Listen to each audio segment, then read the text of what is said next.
Hello, everyone. This is Wicked Fox. Today, I need to teach you angles and positioning.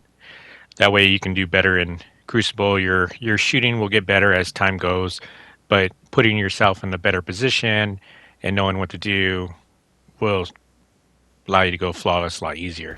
Let's take you into kind of like a blooper reel here, kind of showing you.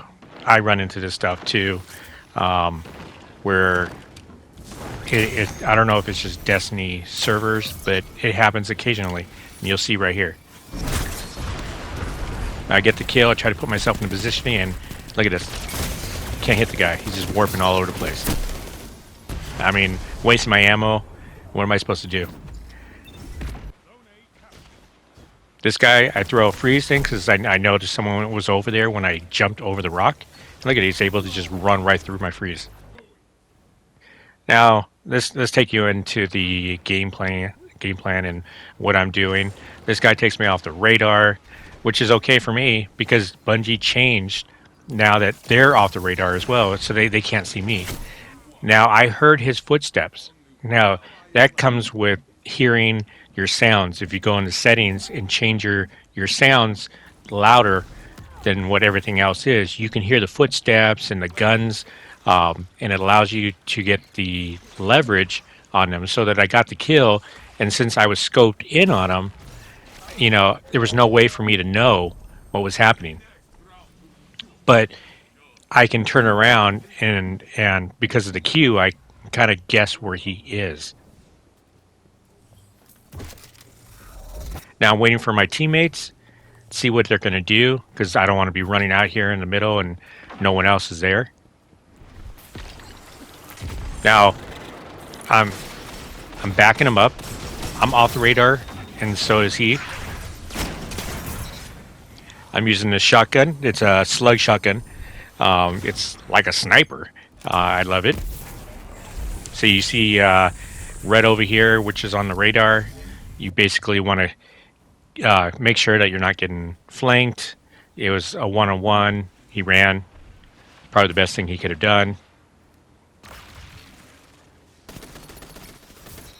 Now I love this auto rifle. It has onslaught, and so you can see how much faster it shoots for the second person. Those are little leverages you can do so that you can win more of your engagements because most of the time you're fighting a one-on-one and you're probably going to be low on life. But your second time you're fighting somebody, you might be half life and they're full, and that allows you to even out the playing field. Now I'm waiting for my teammates, seeing what they're doing. I know this guy's going around left, so I'm going to watch his side. Since we are losing this round, I'm backing him up. So I'm squatting so I can take myself off radar. He's running for his life. Since I was off radar, he didn't see me, and it just pushed him right to me where I needed to be. Now I'm going to be aggressive. I'm going to get my revive. And this guy was way where you don't want to be. I mean, he was no help. I mean, yeah, he got the kills, but it wasn't no help on the team. It was just whether he was a good player or not. If he died out there, we would have been hurt by that. Okay, he took me off radar. I like that. I don't mind because he can't see me.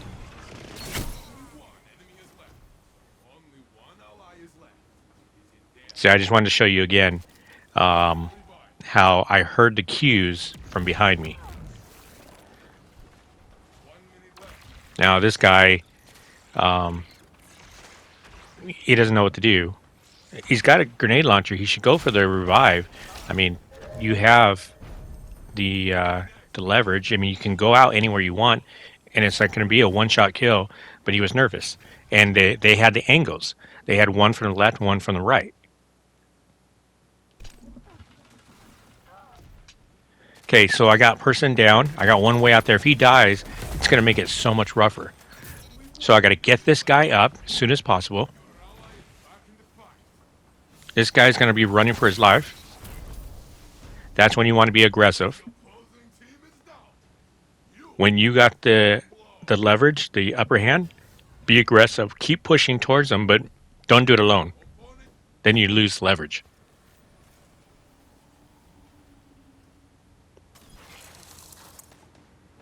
So when you see people push, you got to remember there are certain people that are going to be better at this game than you are.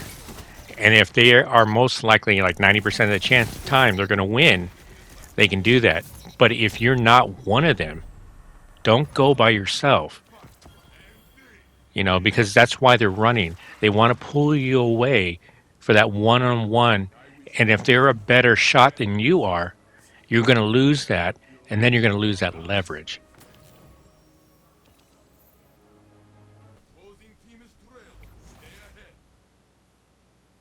So remember, in this game, you got to keep your distance at all times from shotguns. So this guy came in aggressive by himself. I put some shots into him. He's just blindly shooting. I had a plan to go in there and fusion him. Now, since I didn't like that engagement, I took myself off the radar, squatted. Their focus, when they're shooting, they're not able to look at the radar. Now I came in as a surprise, and the angles. One person was shooting from in front of them. I went behind them.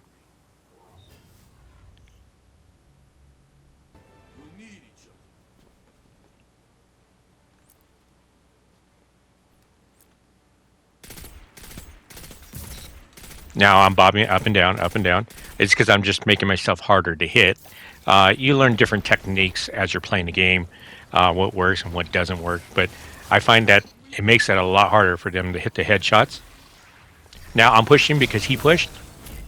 And it's hard for the teammate. How is he supposed to win with two guns in his face? That's why you push at the exact same time. You don't push 10 seconds later, 5 seconds later, exact same time.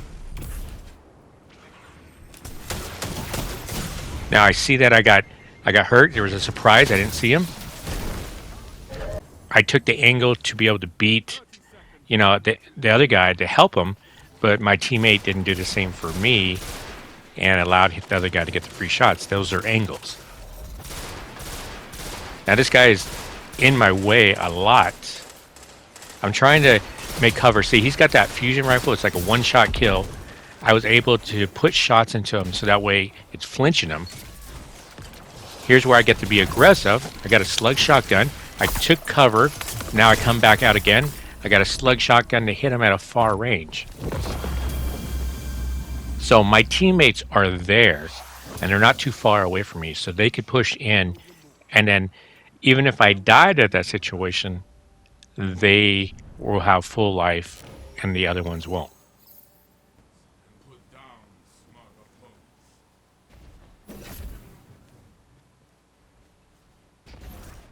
Now, this is a flank. Now, I got to give them time to get the position, and I'm squatting. Giving them the time. Now, I'm coming in to make the attack. Now, the other guy was shooting with the other person, doesn't know I'm here yet. That's great for me. That's a flank. I didn't just come rushing in, and he didn't have a chance to engage anything. And then he would saw me on the radar. So I waited till my team was in. I can hear gunshots. I know when they're in a fight, and I take myself off radar, so that way I can make the appropriate push on a flank. Now I see the guy on the radar. He dodged. I'm wondering if he put a little fake person there, but he's got to come out the door. I'm blocking this area so that they don't come in and flank. Now, since they put a bubble there, I put a bubble. I do more damage now because of the light that it gives me from the bubble. Now, see how I'm strafing to the right? I don't want to be stagnant and just stand there and let him do a shoulder charge. I'm making it harder for him to get that full-on hit.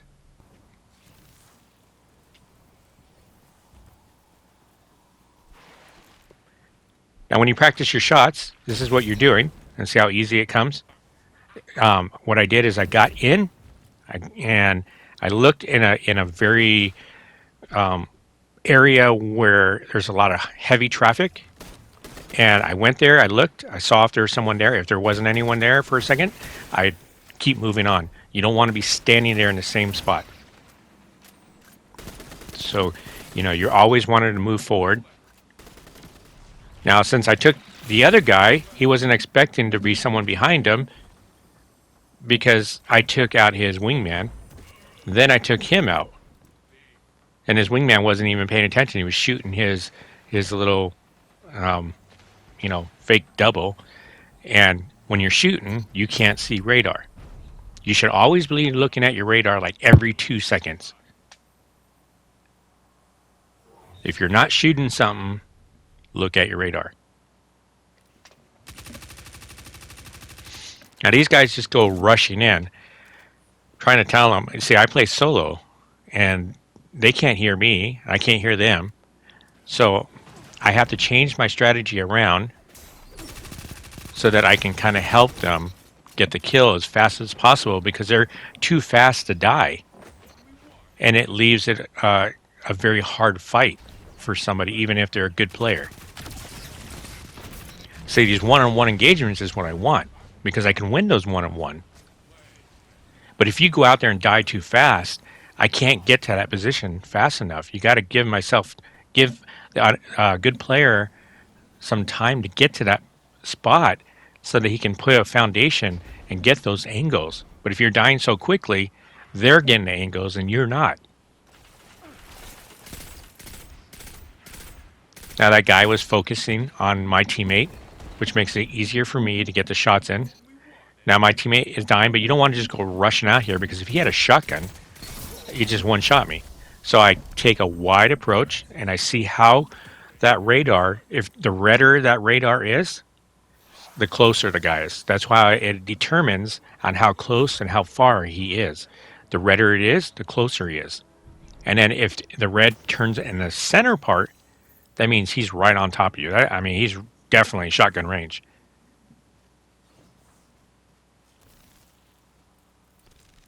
Now, if you're a sniper, you don't want to be standing in one lane for too long. You look, you're helping them, as long as your teammates are fine. But if they're in trouble at any time, you got to keep moving in. Now, this is an angle. They're shooting at my teammates. I'm shooting at them. Their trouble was they didn't even focus on heavy.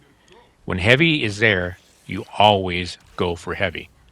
Who cares about anything else? Because it became a one-shot kill for me. It's so much easier to hit them with one shot than a whole slew of bullets. Get that heavy.